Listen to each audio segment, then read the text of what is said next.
Hello, everyone, and welcome to the next episode of Talking Acquisition. This is the weekly, high-energy, informative, and slightly opinionated view on all things acquisition, procurement, and government contracting related. This is the place where the contracting and acquisition communities and our industry partners connect, talk, listen, and learn from each other. My name is William Randolph, and I'm your host, and I'd like to introduce my co-host, my colleague, my partner, and my dear friend, Soraya Carrera. Hello, Soraya. How you doing today? Hello, Will. I'm doing great. How about you? I'm doing great. Good to see you.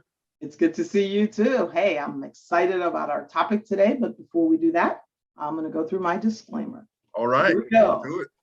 Our podcast shares information and views on a variety of topics that impact the federal acquisition community. Our goal is to provide thought leadership and perspective, not to criticize, judge, or render political opinions. But as Will said, every now and then some of those will slip out. We provide this free service because we are former federal acquisition professionals and leaders. We believe that the creativity, innovation, and effectiveness of our community is unleashed when we share knowledge, information, and learning. We hope you enjoy our podcast, and we welcome the views and comments of our colleagues across the private and public sectors. And Will, I have to mention that I've gotten quite a bit of feedback. People are listening to our podcast, and some of them were actually enjoying. I had somebody send me a note and said, I laughed at the LPTA one day.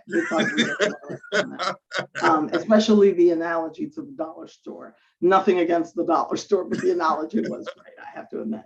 But no, it's a lot of fun always doing these podcasts and talking, and I really appreciate the feedback and comments from our audience. And a couple of people have sent us a few topics, but I'm going to let you introduce this week's topic, so go for it.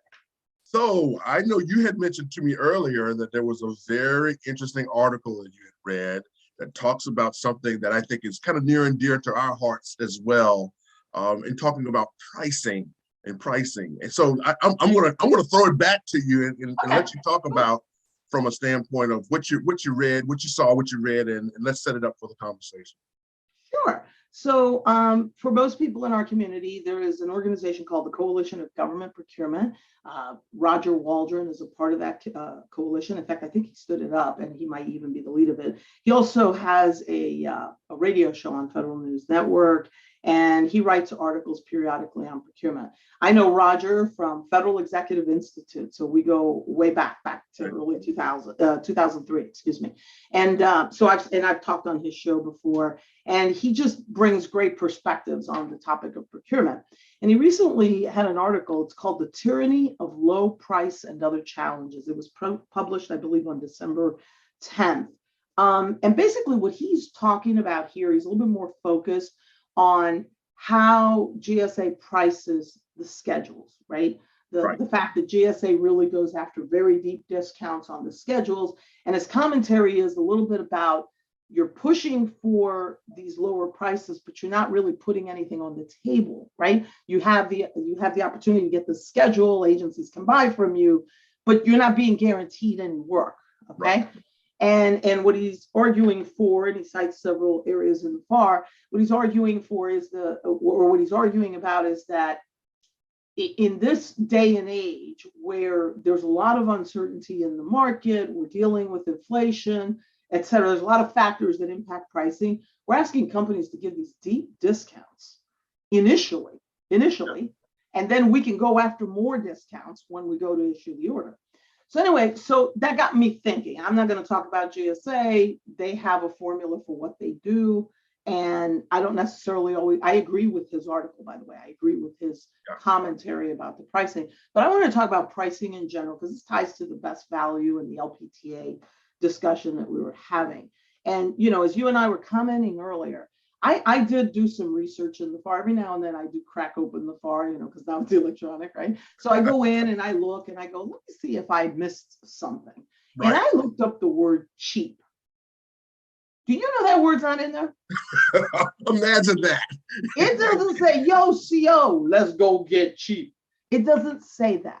Yeah. What the FAR talks about, the principles of the FAR, and what I was taught very early in my career through courses that I took, was what we're trying to achieve are what are called fair and reasonable prices, right? Yes. Fair in the sense that it's consistent with the value of the product or service in the market. that it's fair from the perspective that the company makes a certain level of profit, because profit making institutions need profit to survive. If they don't make a profit, they're not going to be profit making institutions. They will be Sure. out of business. Right? Right. So what it talks about is reasonableness and fairness. And it is the job of the contracting officer to try and negotiate what are fair and reasonable prices. And so they have to understand the market, they have to understand the composition of price, the factors that go into the pricing. And last but not least, they have to understand what role competition plays in that. And I say that because sometimes people go the other extreme and they go, oh, the price is reasonable because there was competition. Well, that's not always true, right? There are circumstances where competition doesn't yield, Right. fair and reasonable prices. So I thought we'd talk a little bit today about pricing and how we evaluate prices and what do we mean by the phrase fair and reasonable versus cheap versus I call it superficially low prices, but I love the terminology that Roger used, the tyranny of low price. Yeah, I get it. I think he cornered this acronym TLP. We're gonna have to get him on the show. Absolutely. I was like, look at that TLP. But that's been my experience too, Soraya. And I think it started because I had the honor and luxury of starting my career in a systems acquisition organization where we bought stuff, like hardware and boats and ships and planes and stuff like that. And in that environment, my mentors and coaches and instructors and supervisors started from the very beginning as an intern. When I was an intern, they talked about, we're not in the business of negotiating prices. Okay, that's not the business that we're in. We're in the business of negotiating business arrangements. Right. Okay, so when you think about it in that context, it almost takes price is a piece of it, but it takes the focus almost exclusively off price. Price is just the manifestation of the business arrangement. So when you think about it in that context, again, I never did the look in the FAR to look for the word cheap, but I believe that it's like there's nothing in the FAR that says wring out all of the dollars and cents out of a deal. It says fair and reasonable, not rock bottom. Okay, that's cut a deal. It's not in there. So it says cut a deal. Yeah, exactly. Right? Cut a deal, right? Absolutely. Right. Fair terms and conditions. I can't talk today. Fair terms and conditions. Specify your requirement, your schedule, define your quality levels, whatever that language you want to use. Yeah. Let's write a contract, and price is one factor in that contract. Absolutely. Yeah, so I'm always taken aback when I hear, the contracting officers are trying to beat the contractor down. Now, in fairness, you do get some contractors that try to jack up their prices, or take advantage, thinking that you're willing to pay that higher prices. And you see this a lot in sole source awards. I can't tell you how many times we went from a sole source to a competitive and you see prices drop like 20-30%. Yeah. So that there's some cushion in there. That's fair. Now that we're on the other side, we can talk about that, right? We all do, right? Because you're trying to make money. You're trying to keep a profit-making entity. But the point is, we have to understand the composition of price. It's one of the things I remember my cost and price analysis class that I took it at American University. And I remember we had to be contractors for half the semester, and then the other half of the semester we were the government. And we were actually writing proposals and then negotiating the proposals. And you had to understand the composition of price. What goes into building a price? Yeah. What are those elements of price? And what is a reasonable amount of profit? How do you determine what's reasonable, right?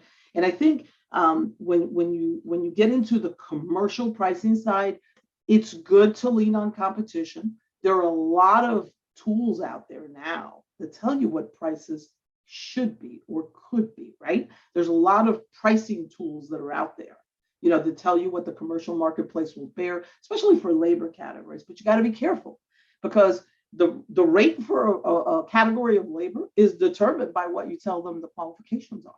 Yeah, agreed. Right? If you're Yeah. asking for somebody with 30 years of experience, having done it in private and government, certified out the yin yang with massive degrees, those people cost money. Yeah, agree. And so Ryan, the thing I have often realized in my private life and have seen now over 25, 26 years of federal acquisition experience, contracting experience, is you get exactly what you pay for.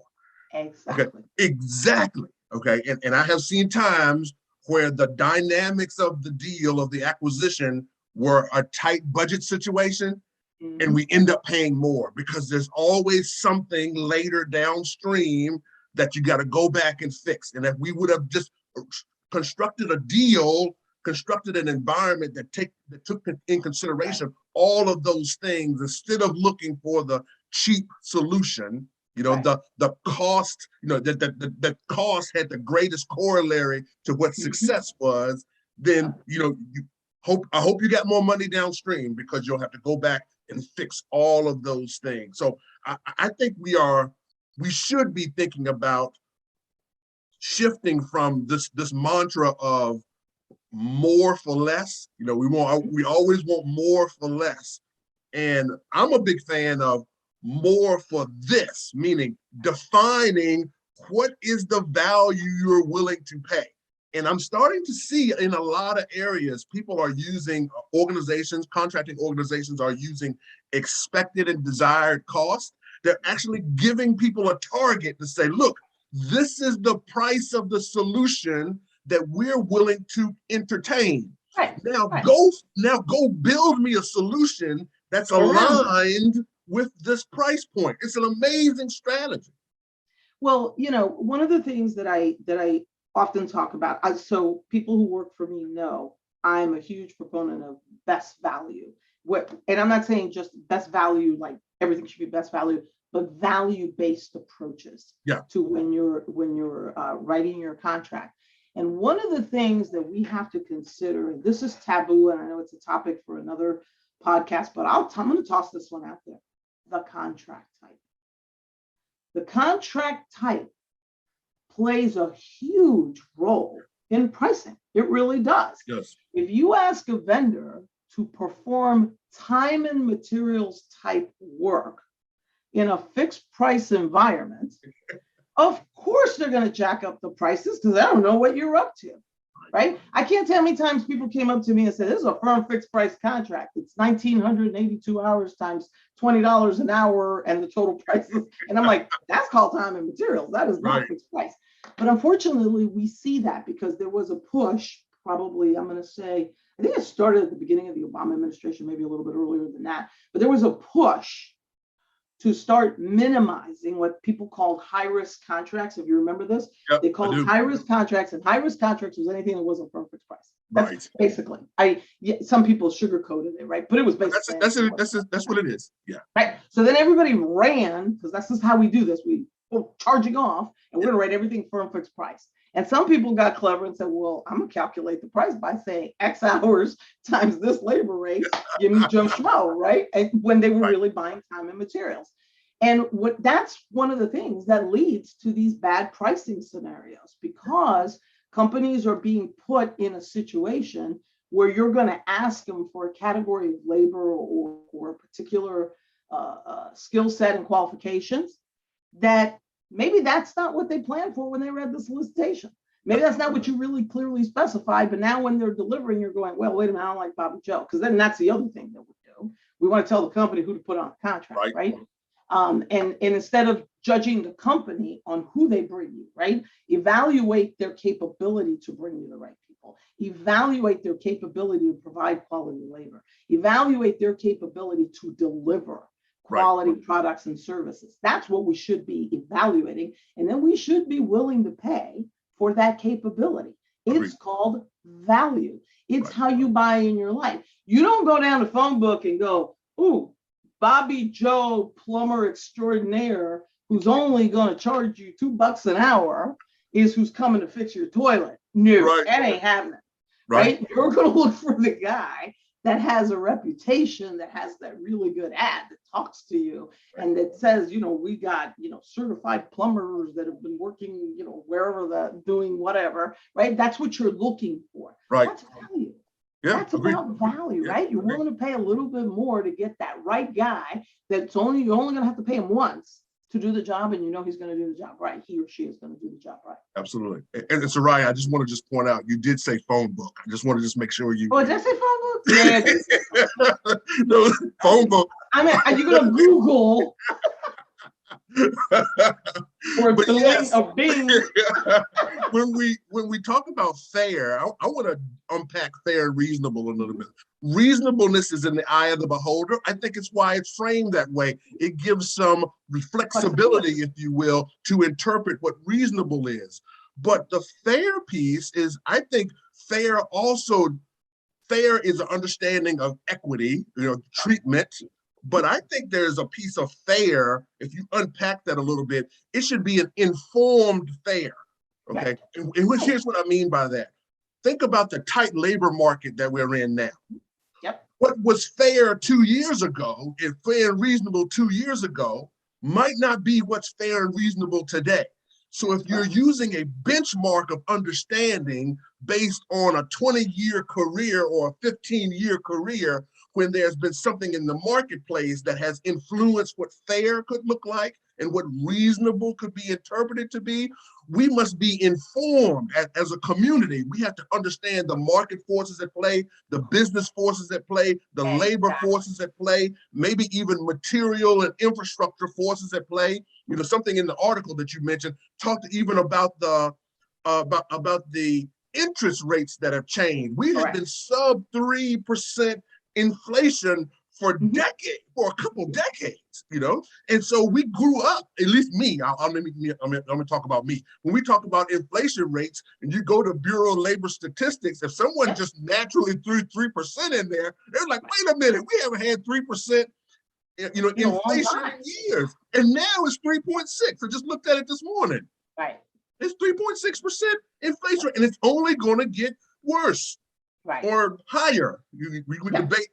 That's the projection. Yeah, that's the projection. So if your fair and reasonableness measure that you have in your head isn't informed by those things that are happening in the environment, in the business environment, in the marketplace, in the world, they could be skewed. And then as a result, your business arrangements could not be those that will be fairly, effectively executed. Exactly. Well, and then you have to take into consideration the company itself, its capability, right? The capabilities of the company. A small business can deliver the same kind of people really that a large business can. I'm sorry, qualifications are qualifications. The difference is how quickly they can get to them and what they can afford to pay them. Company, when people say to me, well, we want a large business because they can deliver. No, they go out and hire people just like everybody else. The difference is they might be able to pull people off of one contract to put on another. They have more flexibility doing that. That's really the difference. Industry doesn't have a bench sitting around doing nothing, waiting to staff your contract.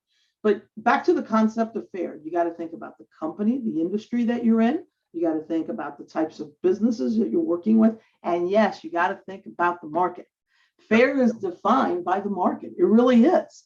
What is the right price in this market of today for this kind of work in this kind of industry by these types of companies? And a lot of times I don't hear people doing that mental thinking. And I want to go back to the fact that there are a lot of tools. There are a lot of organizations that publish labor rates by locality, because that's the other thing. Where you are in the country is a huge factor. If you're living, if you're hiring a labor force here in DC, it's going to cost you a lot more than, I don't know, Michigan. Okay, I'm just going to throw that one out, or even Texas. The big cities like Dallas and New York, absolutely, Utah, Boise, Idaho, exactly, are going to be much higher than a Boise, Idaho. That's exactly right. And so these are all the factors. So I think when we talk about price, yes, it's good to look at the forces of competition, but I think you have to delve a little deeper to make sure that you're paying the right price for what you're buying. We talk about fair and reasonable, and unfortunately, I think people have taken fair and reasonable and tried to redefine it as cheap. And I really, really, it upsets me. I think we have to pay the right price for what we're asking for. And you have to take into consideration the contractual arrangement as well. What is the vehicle that I'm asking you to operate under? What are the parameters that I'm trying to get you to work under? What is it I'm trying to get you? And what is it that I value? And that's what best value is all about. What is it that I value? Is it technical? Is it corporate capability? Is it price? Price can be the dominant factor, but you're also going to look at other things in conjunction with price. So when I think of going back to the conversation we had about LPTA, there's nothing wrong with LPTA, excuse me, used under the right circumstances for the right things. I know you're a little bit more emotional about it than I am. I didn't even know that anybody could be more emotional about it than me, right? My staff used to go, well, don't say LPTA to her. They used to run out of the room if they said LPTA. But when I think about this topic, I think about value, and I think about how you define value and how you evaluate that value. And that's a subjective evaluation. You could try to put numbers on it, right? You could try to, quantify it, color it. People use color schemes, adjectival or numbers. You could try to put all that. But at the end of the day, it's the expertise of the evaluators and how they're judging that value. And value is what it means to me, right? So I've seen companies sometimes try to throw things in proposals that they say, this is a value, but they're not things that realistically I could use in my environment. They even really bring value to me because I can't do it. Right. And then they want you to give them credit for it. It's like, no, it doesn't work. So yeah, it's a strength in your proposal. You can do that. That's wonderful, but you can't do it for me. So it's got no value to me. And you'd be surprised how many companies react to that they really think, we'll just pepper the proposal with all these things, and hopefully you'll grab them and say, well, great, wonderful, and give us a contract. And it's like, no, it's got to be a value to me. It's got to be a value to the solution. It's got to be something that makes us better, stronger, gives us greater capability. It's nice to have. We can give you a lot of credit and say you did a great job of thinking of a lot of great ideas. But if that innovation doesn't work for me, it can't. And that takes me to, we got to learn how to define innovation. We say, bring me your most innovative approach. We haven't said what it means. Yeah. So industry is at a loss when they're trying to reply to us. They go, what are you looking for? Do you want me to turn it on its head? Or are you looking at me just refine some procedures, right? We have to be clear. That's why I like the affordability option. Because if you give an affordability number, that's what I call that when you give them a target. Got it, yeah. I always call it affordability. It says, here's what I'm willing to pay. This is what I can afford to pay. Because that's really what we talk about, what we're willing to pay. It's really what we can afford to pay based on our budgets, government, right? So when you give that, you're telling them how to start thinking about innovation. It gives them a target. They can start thinking about, here's what's within the realm of the doable. Yeah. The other thing that I think we have to be a little bit better on is defining the parameters of what we're willing to change or not change. Right? I remember, and I'm not going to name names, but I worked on one solicitation where a company came in and said, well, if you change the entire structure of the organization, you probably save a lot of money. They were right. They're right. We tossed everything out and started all over from scratch. We could do it far more efficiently. It's not reasonable. That's not realistic, right? Yeah. But we didn't tell them, don't tell us to turn the organization on its head. Right? You have to give a company parameters to be able to define innovation and get that not only put in from a technical standpoint into the system, but then priced properly. Because they are pricing sometimes some of these innovations in there. They really are. Absolutely. I did work on one where the company was saying, well, you could save X amount per year if you incorporate this innovation. Of course, the company was saying, you let us come in from day one and start doing this. And I'm going, guys, that ain't going to happen. It's going to take you a year to figure out what they're asking you to do, one, and convince anybody to try it. Two, there are policy changes that you're going to have to make. And we all know that ain't going to happen real fast. So it's unrealistic to say, yeah, I'm going to take these discounts that you're telling me, 25% per year, or whatever the number was, on starting on year one. I'm like, no, that's probably year 2 or 3 out in a contract. But literally, we were ready. People were ready to accept that proposal with those deep discounts in the first. I'm like, that's change order central right there. Yeah, I agree. Solutions must be able to live in the environment in which they're birthed. That you cannot birth as an analogy, you cannot birth a item, a solution that breathes oxygen and you put it underwater. It's like, it doesn't work. It doesn't work. It doesn't work. It has to live in the environment in which is birthed. So I wholeheartedly agree. Well, Soraya, we're at that time. Wow. We're a great conversation, and I got so much more I want to talk about. But I think, as we always do, we'd like to leave our community with some nuggets in this space when we're talking about pricing and the dynamics of building business arrangements. So, what's your nugget for the day? So I would say that my nugget is understand all the factors that impact pricing and take them into consideration. All too often, we ignore the contract type, we ignore the parameters or the limitations of the environment in which we're asking the vendor to work. So I think it's extremely important that people go back to basics on pricing and really understand what we mean by fair and reasonable prices, and not be afraid to truly negotiate. I fear that we tend to ask a lot of questions, but we don't tend to really negotiate. Yeah. And so what happens is we're just assuming that the competition yielded the right price. And that's not always the case, because if your requirements weren't clear, if you didn't really properly define your terms and conditions, the whole market could be off on the pricing. Yeah, agreed. I love it. So mine is, profit is not a 4-letter word. Okay. So and it isn't. Right. It literally isn't. It's a 6-letter word. As we think about building business arrangements and understanding that the lifeblood of businesses is the ability to create a profit, that if they were seeking smaller profits, they just put their money in the bank or in a CD somewhere for the return on the capital to run a business. It is expected to run a business, and it's expected to have profit rates that are above what someone could just easily throw their money into the bank or CD or into the stock market. That's the risk, but that's the expected reward. So profit is not a 4-letter word. It's okay. It's okay. And that there's nothing in the FAR that says we got to wring out every nickel and dime into a deal, that somehow results in or equals goodness. Yeah, profit just has to be reasonable. It has to be the reasonable and the right amount of profit given what you're buying. I agree with you, 100% agree with you. But you're right, the FAR doesn't say not wringing it out. I love that little wringing it out thing. I'm gonna learn that one. Next time we're gonna bring a towel.